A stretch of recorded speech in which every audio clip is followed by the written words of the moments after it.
Next principle is critical control point identification, which is also known as CCPs. We will discuss this principle with two examples. The first one will be from dairy products. The second one is from chicken processing. So, what is CCP? CCPs are specific stages where actions are necessary. Actions are necessary. So keep in your mind, CCP is a point where actions are necessary. So we have to take the actions to prevent or control a hazard. For example, cooking or chilling can be a CCP, critical control point. So now we will discuss example number 1, dairy products, milk pasteurization.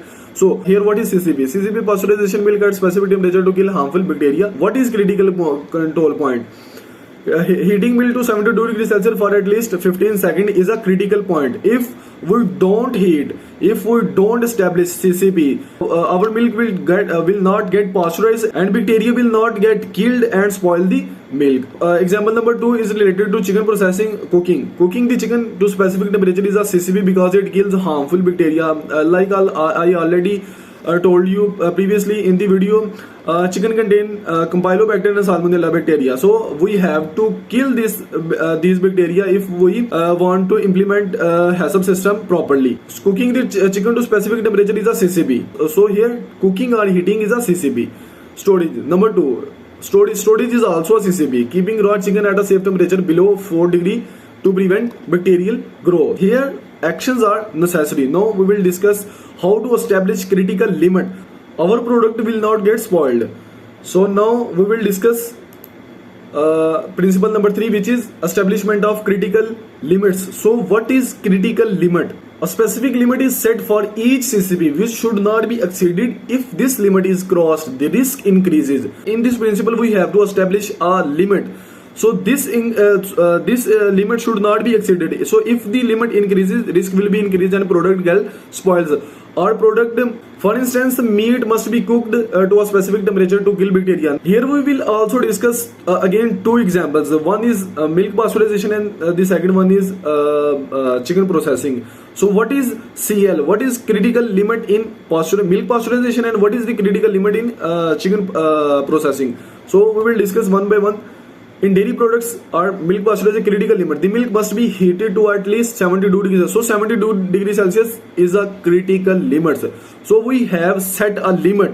We must have to heat milk or pasteurize the milk at 72 degrees Celsius. If we do not meet this limit, our product will get spoiled or bacteria will not destroyed and milk cause foodborne diseases anyone who drink this milk. Okay, if it's below this temperature, the milk is unsafe.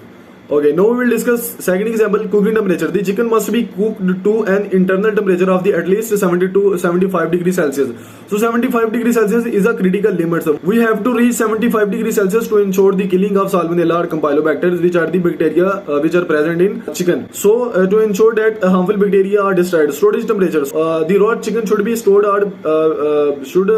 at or below 4 degrees Celsius. Okay, so hope you understand what is critical limits. Now we will discuss the fourth principle of HACCP, monitoring procedure. What is monitoring procedure?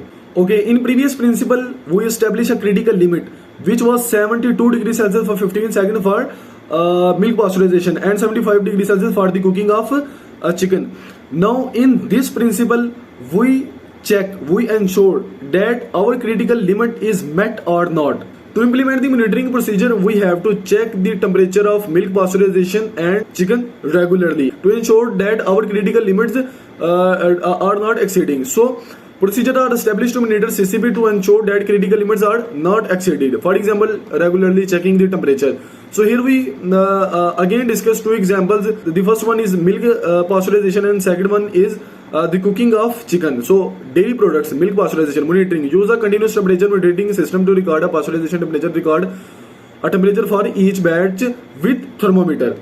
Okay, now we will discuss second example, cooking. Use a food thermometer to check that chicken reaches the critical limit of 75 degrees Celsius. If we don't monitor the critical limits properly, our required temperature will not be obtained and our product will get spoiled. So we have to monitor the critical limits properly. For example, we have to use thermometers for this purpose, like we use in the cooking of chicken, where we will ensure that our temperature will must reach at 75 degrees Celsius for proper cooking.